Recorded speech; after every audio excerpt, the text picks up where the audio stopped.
PBS Utah presents the Governor's Monthly News Conference, an exchange between Utah reporters and Governor Spencer Cox.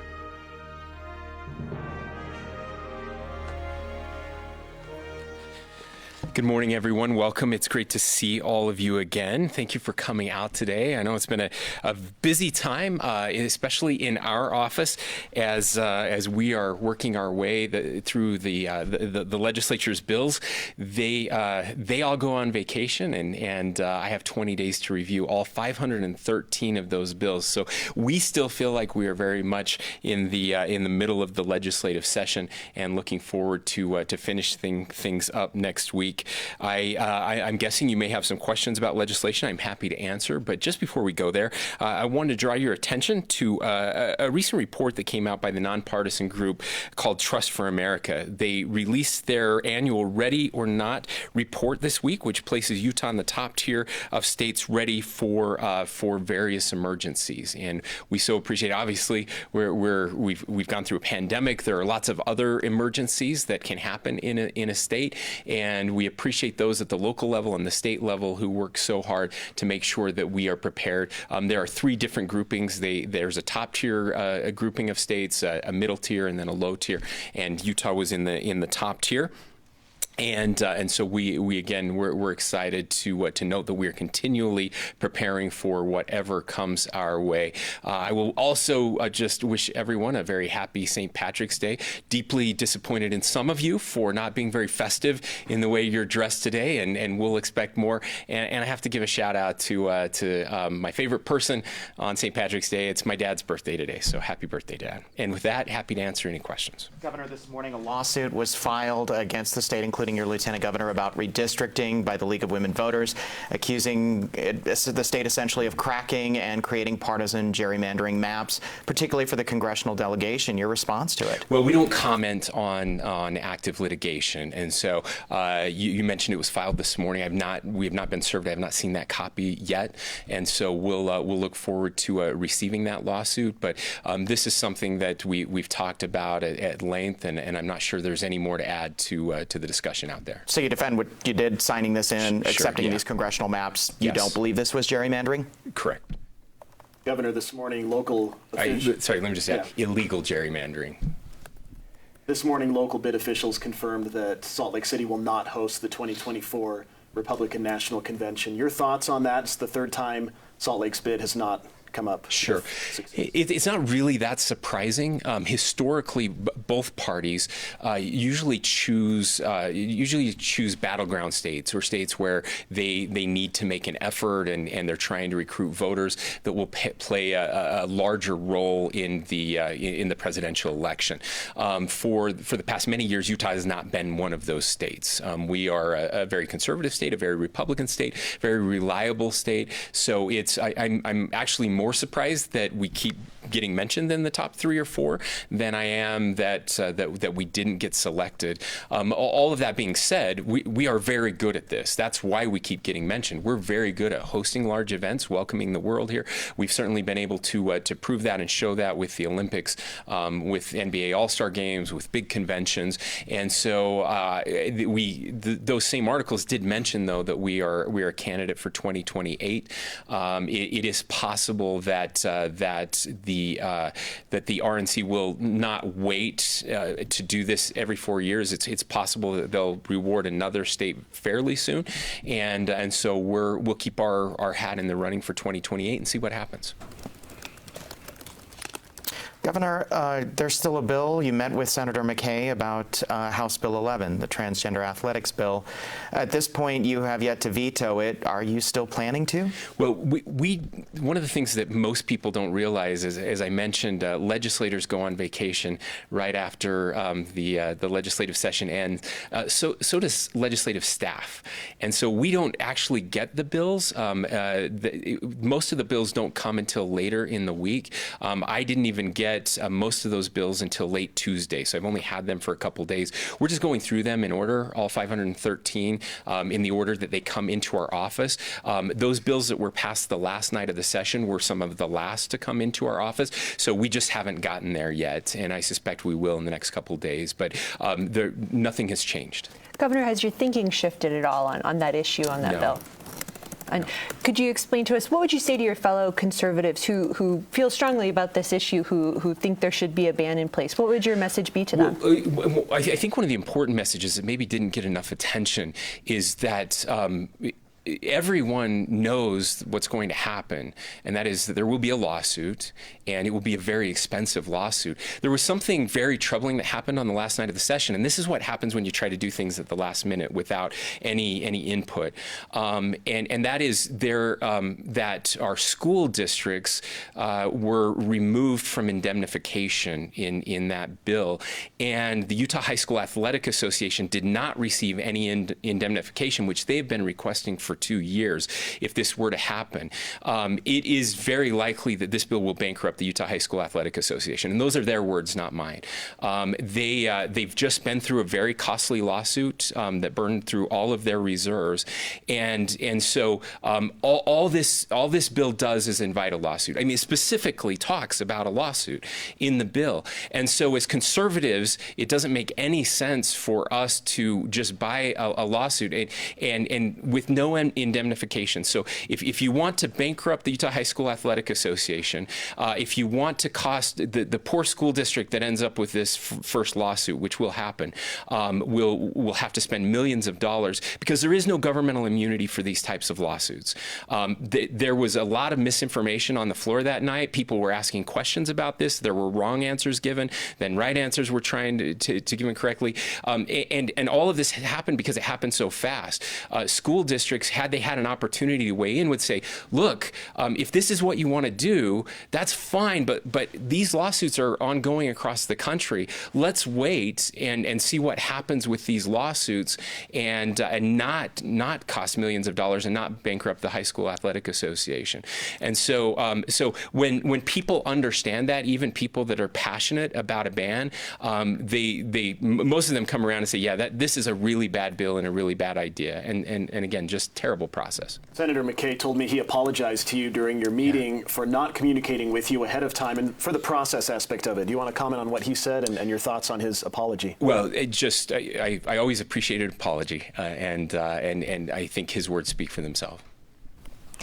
Governor, given that median single-family home prices are nearing $600,000 in Salt Lake and Utah counties, is the housing market getting out of hand? Yeah, it is. There's no question about it, and that's true nationally. It's certainly true in the Intermountain West, where we are seeing these extraordinarily high prices, and that's why we passed several bills. I appreciate the legislature's work in helping to pass bills that we believe will increase supply and in turn reduce housing prices.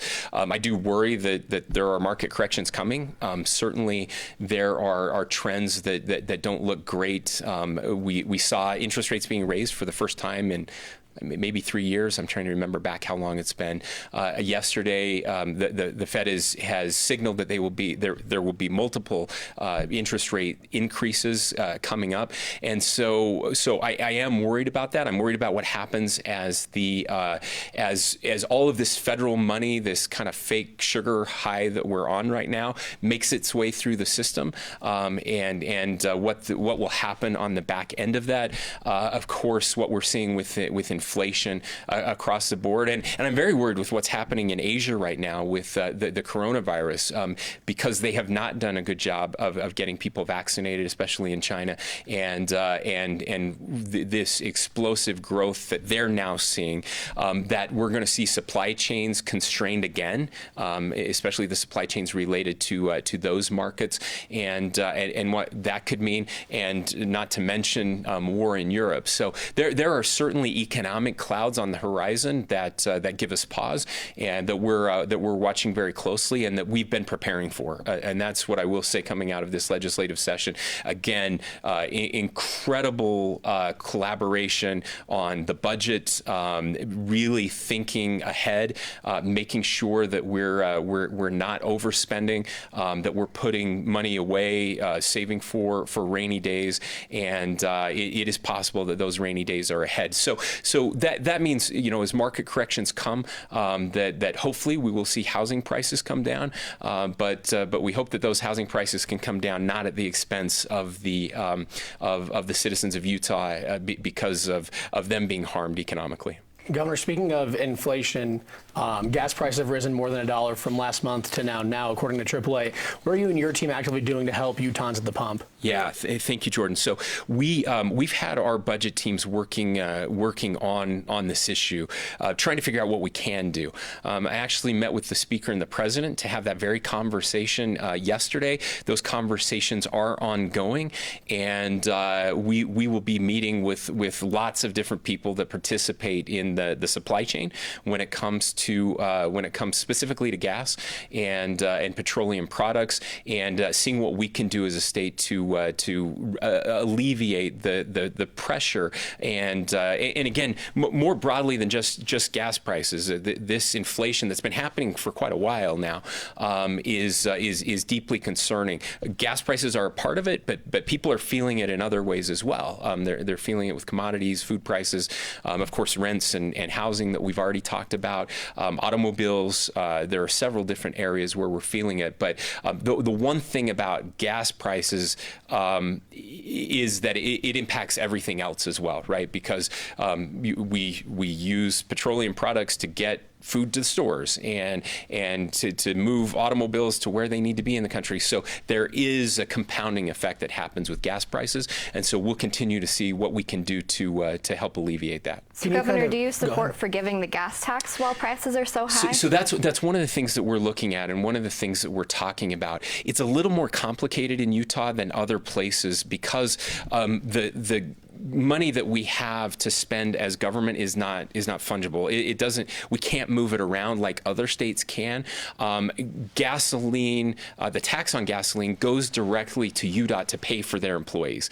And so if I were to unilaterally remove the gas tax, I would also have to lay off all of UDOT's employees, which is not great. That's a really bad idea. Filling potholes, pushing snow. Hopefully we have more snow coming. Those types of things. And so if we were to do something like that, it's much more complicated, and it would mean bringing the legislature back into session and figuring out how to move dollars around in a way that is very constitutional, very, very difficult, and potentially unconstitutional, because we have constitutional limits on the ability to move money around as well. So those are some of the things that was part of the discussion this year about the education fund and income tax. And so it's a lot more complicated than some states where they can just say, oh, look, we're just going to forgive the gas tax and we can pay for that some other way. We don't have the ability to do that here in the state of Utah, and that's why we have to talk about lots of different things and see if that is one potential way, but are there other ways that we can look at as well? California is considering a rebate of about $400 for its residents to make up for higher gas costs. Is that something you're considering? That's an interesting proposal. Like I said, everything's on the table. We haven't specifically discussed that. We did pass a $200 million tax cut that will be going back to people. I had proposed a type of rebate, a food tax rebate of sorts. That did not get through the legislature, and so I don't know if that's something the legislature would be open to, but certainly worth discussing. Can you be more specific? You keep saying you're having talks, you're doing things. Yeah. Can you elaborate on what those things are? So we're also talking about what can we do to increase production and work with suppliers to lower the rates here. What can we do to increase production, both in the raw materials portion of that, the refining portion of that. So we're putting together a meeting to talk with the petroleum industry here in the state of Utah. We hope to do that sometime in in the next week, and we want to look at every point along the process and what that means. And again, just removing the gas tax doesn't necessarily completely lower the cost of gasoline either, because it's priced at the rack, or taxed at the rack, excuse me. And so we would need the participation of gas stations and suppliers as well, even if that was the direction we went. So there are lots of people that play a role in this process, and we want to have those conversations with everyone. And what do you think when you see gas, for $4.30, $4.40? Just your thoughts on that? Yeah, obviously it's really difficult. My family buys gasoline too, and it's really hard. We have taken a look at it across the past 20 years to look at the burden on people, and the bad news, and it's all bad news. I mean, there's no good news. I mean, it is the highest actual amount that we've ever paid here in the state of Utah. As a burden on taxpayers, it's not the highest we've ever had, just because of inflation.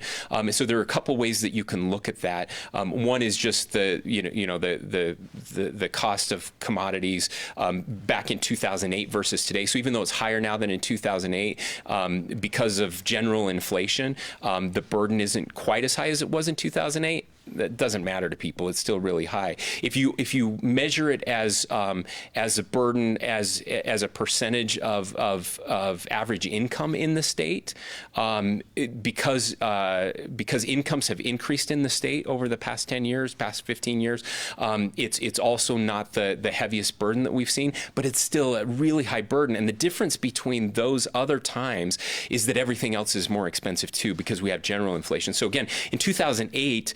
Where we saw the type of inflation around gas, we didn't have the same inflationary pressures on food and other things that we've seen. So when you combine that total inflation, I believe that the pressure on families right now is as high as it's probably ever been. So deeply concerning. We know that it will change people will have to change their habits. They'll have to change the way they do things. That may mean that family vacation that people were planning on taking may not happen, or will have to be shortened or kept closer to home. And in the worst case scenarios, it means that families will have to choose between a tank of gas and food at the store, and that just can't be a choice. So Governor, did the legislature fumble when they didn't consider your food tax credit? Well, I wouldn't call it a fumble. I really liked our food tax credit, obviously. They replaced it with something that I also love, and that is the earned income tax credit, something I've been pushing for a long, long time, and was very excited to get across the finish line. And so no, I wouldn't say it was a fumble. And again, they didn't know at the time that we were working on taxes in January, which is when we worked on the tax portion of this. They had no idea that the gas taxes were going to spike to these levels. Governor, you mentioned the war in Europe. Right now, Utah-based artist Galina Perova is trying to get her family members who are Ukrainian refugees to Salt Lake City. Utah has typically been very welcoming of refugees. What can your administration do to help this family and other Ukrainian refugees? Well, what we can do is to continue to put pressure on the administration, the Biden administration, to allow those refugees to come to the state of Utah. I do know, and again, I don't mean that in a negative sense. I believe that the president and others are actively working on this. We've been told they are. We understand that one of the things most people don't realize that generally the way the refugee system works, it takes years to get refugees here, and we've seen a recent exception to that was made for the Afghan refugees that had aided the United States government in the war in Afghanistan, and we were able to bring over 900 of those refugees here. What we are hearing as a possibility is that exactly the example that you gave, that family members of American citizens might be allowed a top priority, or be able to waive some of those long-standing rules around processing refugees, and that is something that I would support and I would encourage.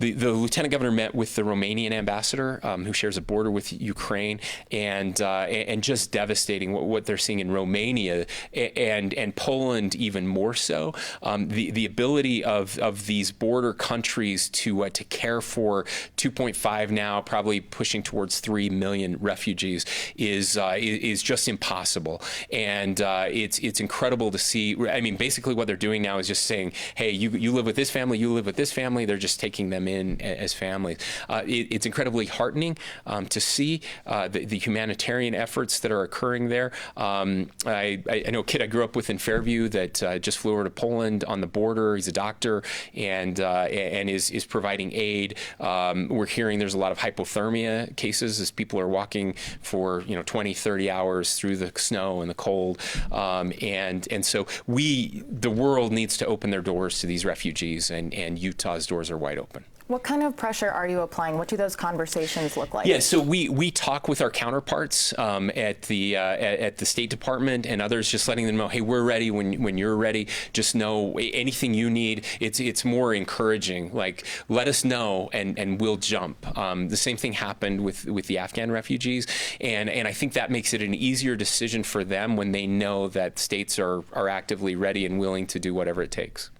Back to bills. Yeah. Are there any you plan to veto besides House Bill 11? Yeah, as I mentioned, we're still going through the bills. I've still got a few hundred to get through, so I don't want to say I don't want to say there aren't any. But what I can say right now is we haven't received many veto requests. In fact, I would say, at least in my time, in the 9 years, 10 years now that I've either served in the legislature as lieutenant governor or governor, that this is the lowest number of veto requests that we've ever seen. And that speaks very broadly, again, with the exception, unfortunately, of what happened with just a couple hours left in the session. It speaks to what an incredible session it was, and the number of bills that didn't pass that people would have been very upset about and that we likely would have vetoed, and then the good bills that did pass. And so we're kind of stunned. Usually our inboxes just fill up with veto requests, and it's been fairly quiet. And so I don't have any right now that are on my list to veto. Governor, Hispanic community and immigrants are waiting for the sign of Bill 216, which would make the driver's license test available in other language and not only in English. Your thoughts, and are you going to sign it when it arrives to your desk? Claro que sí.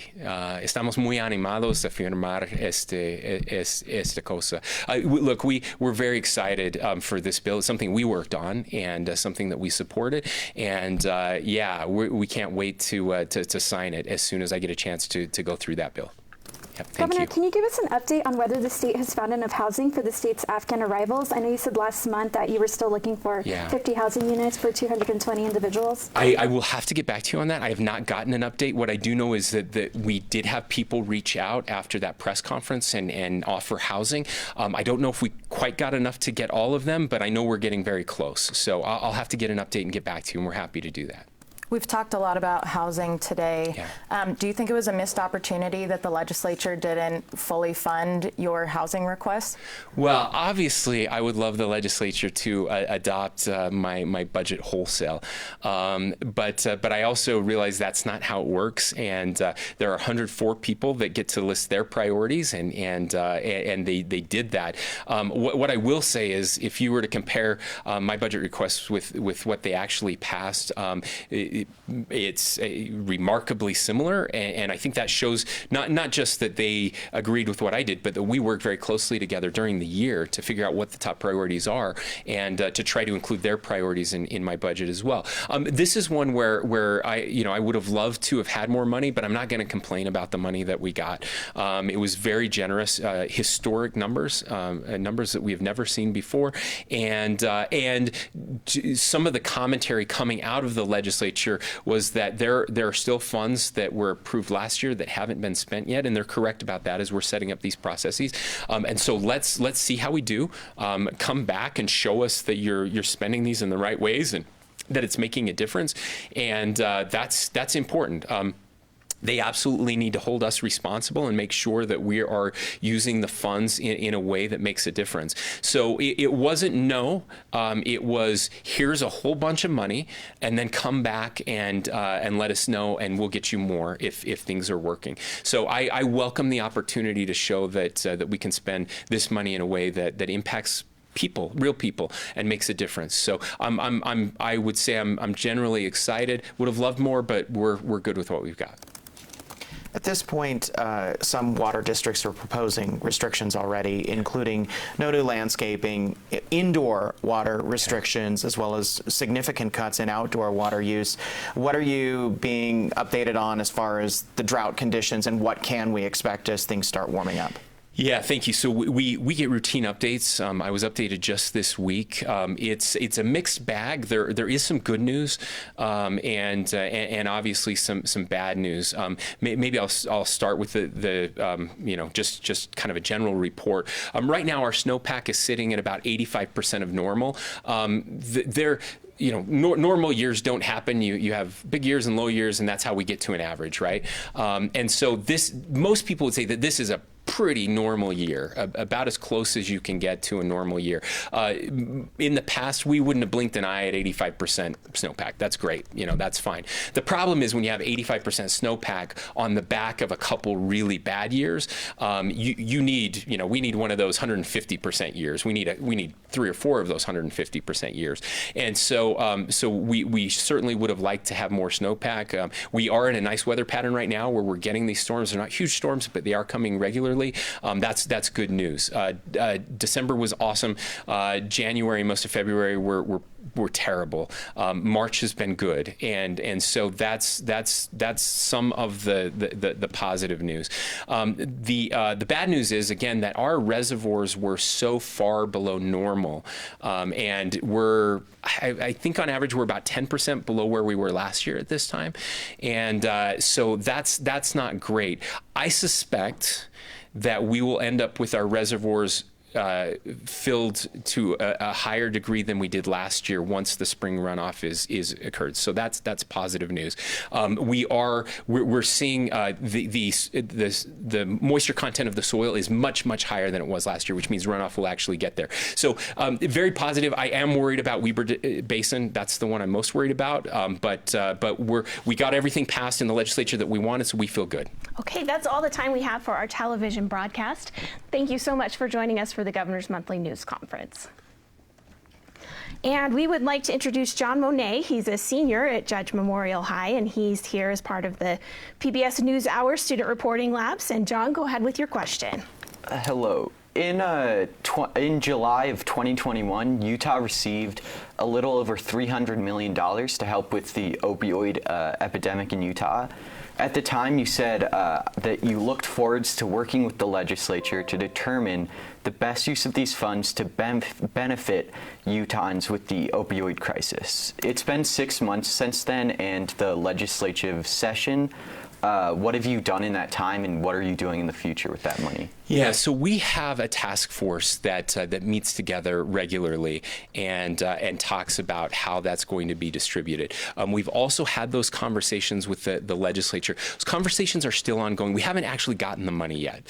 So that settlement, although proposed, is still working its way through the system. The biggest discussions were around which local governments were going to opt in with the state government, because the way the settlements worked, there was some friction there over how much money the state would get versus how much money the local governments would get. So what we've been working on right now is just figuring out how to divide that money. We finally came to an agreement a couple weeks ago that allows it to be distributed evenly. So basically 50-50 split between the state and the locals. Now, determining exactly where that's going to be spent or how that's going to be spent hasn't been fully decided yet. So we will be moving on once those agreements are all signed and the money starts to come in. Then we'll be moving on to the next piece of that. We certainly have some ideas about where it should be spent with our Department of Health, who's been working on this significantly. Local governments have been working on it as well. There's several areas. Obviously, a big portion of this will be spent on prevention and helping prevent opioid abuse in any way possible. The other piece of this will definitely need to be spent on mitigation, really trying to mitigate the effects that this opioid epidemic has had on our society. And there's a disproportionate impact that has happened in our rural communities, for sure, as deaths of despair have risen.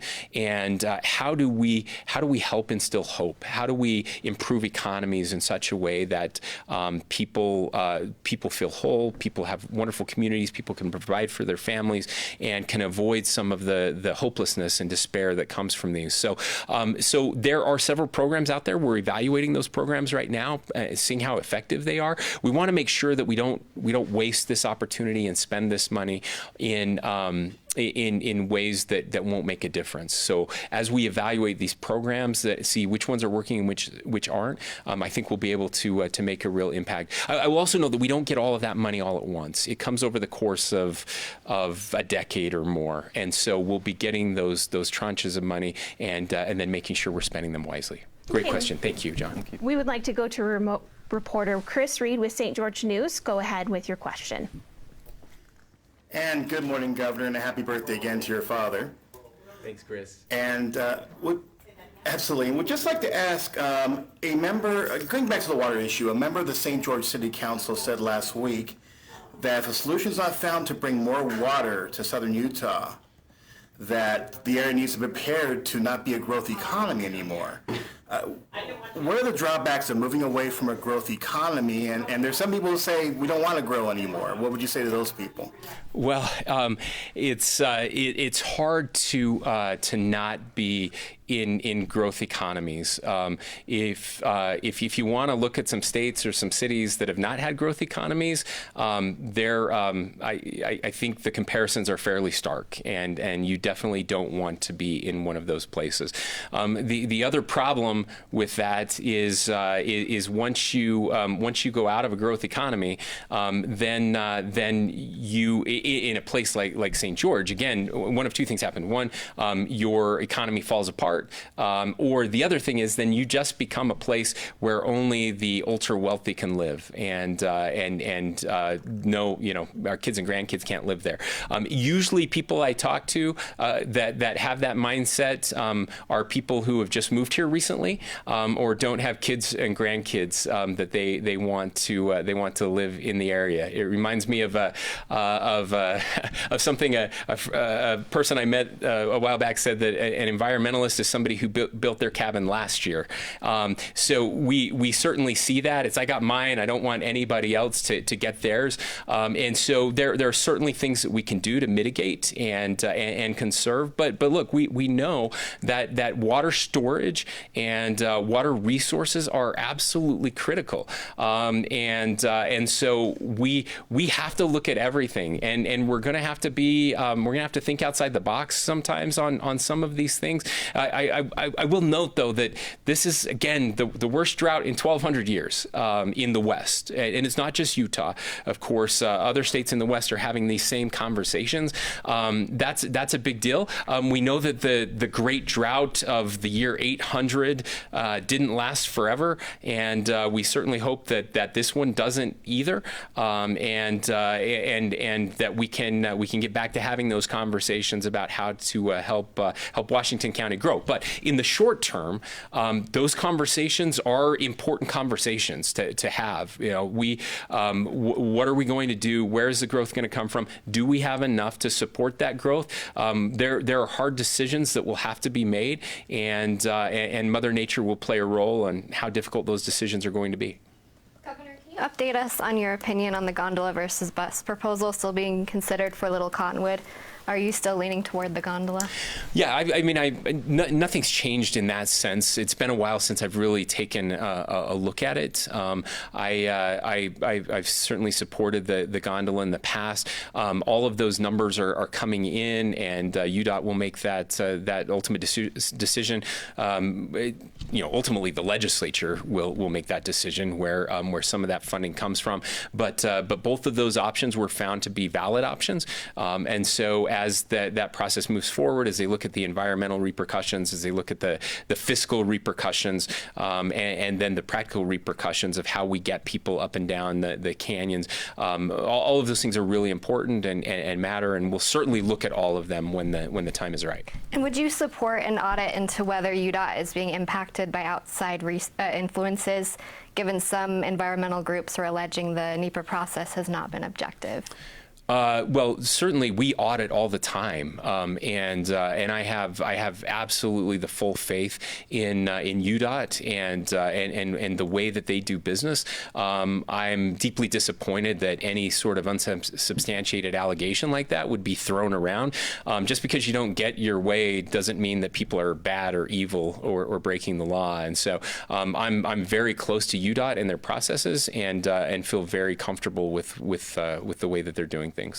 Governor, the legislature passed a bill that forces cities in Salt Lake County to come up with a plan for a winter homeless overflow shelter. If they don't, current homeless resource centers can increase their capacity. Salt Lake City Mayor Erin Mendenhall is worried about the impacts to residents and people within the shelter, and some lawmakers have said this bill goes back on commitments that were made to keep shelters small. So what's your response to those concerns? Well, my response is that we have to take care of people, and we have to take care of people in the worst of times, and that's what we do. And so you know, we certainly support working on those overflow shelters. They're temporary shelters. We've been doing that for the past couple of years. We've certainly had nights when we've had to increase capacity at the shelters when it's really cold, and when we need to get people off the streets. And you know, we've had conversations from the city and county during those times that yeah, it may not be politically popular, but we have to do that. And so we're going to do whatever it takes to make sure that we can keep people safe, keep people alive, and get people off the streets during those worst times. And I support the bill. How do you view the state's role in this versus local government? Well, it's always been kind of an awkward dance or collaboration, sometimes better than others, but it's a fractured system. It just is. That's the way it is. We've certainly looked for ways to improve and enhance that, but what I am pleased with is that, and this is something that has not happened historically, the state has taken a much more active role, especially in the funding piece. And I've made that argument to the League of Cities and Towns, and I've stood before them and said, look, you know, I've been a mayor, I've been a county commissioner. We didn't have a homelessness problem. Do you know why we didn't have a homelessness problem? Because if you're homeless and you live in Fairview or you live in Sanpete County, you go to Salt Lake because that's where the resources are. And so everyone in this state has a role to play in supporting those cities and counties where they are taking on an outsized burden, and we've been doing that. I can't remember exactly when it was, maybe 5 or 6 years ago, that we passed the surcharge that comes from other cities that then goes into a fund to help support these cities that are taking on an additional burden. And I think if you look, you'll see that the state is spending more money on homelessness now than it has ever in the past, and that we are getting additional support to places like South Salt Lake, to Salt Lake City, to Ogden, to St. George, to help supplement their police forces, to help supplement everything else that they need to make sure that these facilities operate and support the neighborhoods where they're involved. Governor, to follow up on the conversation about transgender youth and athletics, it doesn't appear that this issue will go away, even after a veto. Do you have any thoughts on what comes next and whether it's still possible to find any middle ground on this issue? Well, I would certainly hope so. Again, we were very close. I've lamented that. But I think, what comes next is the resolution of lawsuits across the country.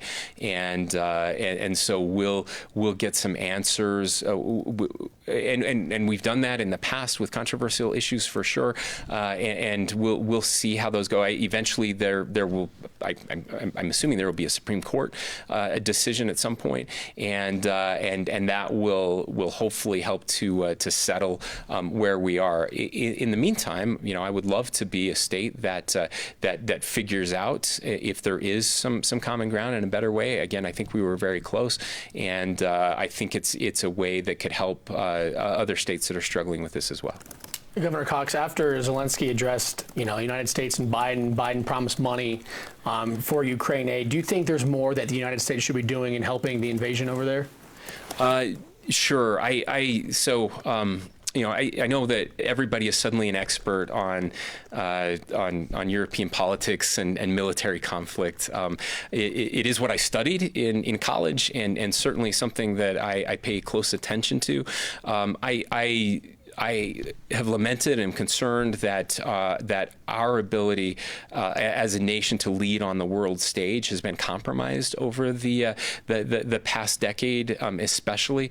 And I believe that the world needs a strong United States, and I think that we have an opportunity. I'm struck by remembering that in World War II, when the United States was not involved and Pearl Harbor happened, and a famous quote from a high-ranking Japanese official that said, I fear we have awakened a sleeping giant, and certainly that is what has happened. I believe that Vladimir Putin has awakened a sleeping giant in Europe. That a united Europe is a very positive thing for the world.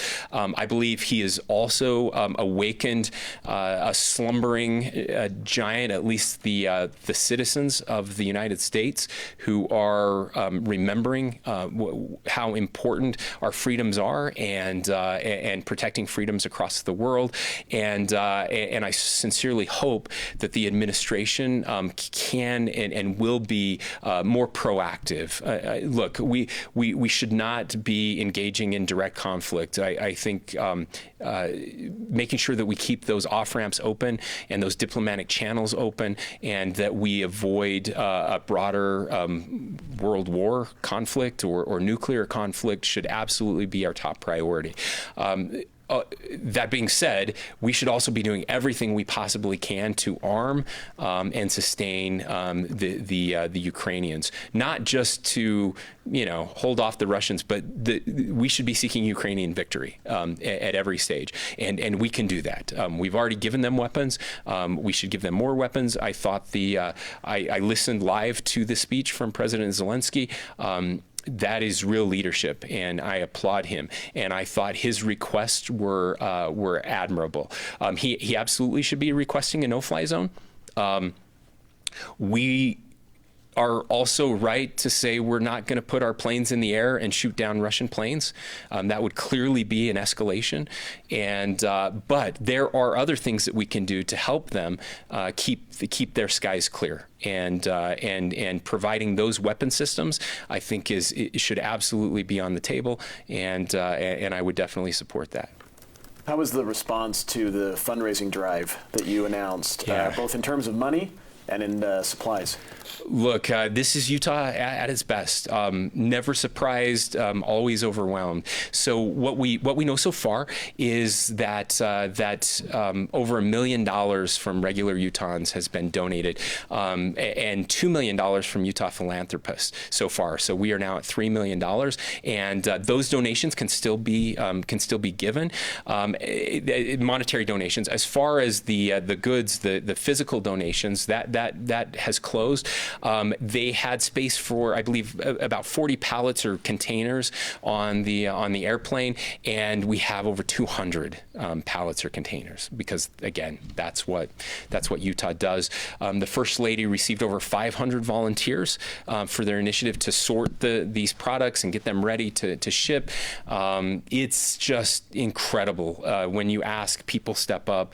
We ask for letters from school children across the a state and to give to children there to deliver these diapers and other things. And we've just been overwhelmed. We have stacks to the ceiling of letters from kids. Some of them, a few classes even figured out how to write in Ukrainian and to deliver those messages in their native languages. And it was really, really amazing. Thanks. How do you for the plan to get question. it over there if the Intermountain Jet times 5? Yeah, we're working on that right now. We have a little logistical problem right now, but we're working with everyone we can, with Delta Airlines, with the National Guard, the Department of Defense. We'll figure out a way to get them there. You know when that might get over there? We don't. We're still working on that piece of it.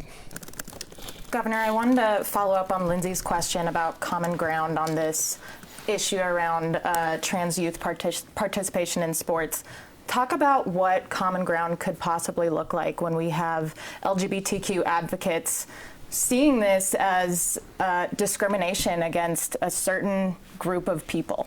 Yeah, it's hard to. I mean, there's a reason this is a very divisive issue, right? I mean, I firmly believe that we have to protect women's sports. That's so critical, and so it does make it difficult. I will say that many in the LGBTQ community have said that they're deeply concerned about that piece that you mentioned, but also the piece of where we do have athletes at the collegiate level who are dominating the sports. Like, that's not good for them either, because it's turning people who are allies and supportive against them because of the discrimination that's happening to biologically born women, and so that's the rub, right? That's the difficult thing, and I'm always hopeful. I think that we're better off when we're working closely together to try to solve these problems than when we go to our own corners and just lob grenades. And so that's what I will continue to push for.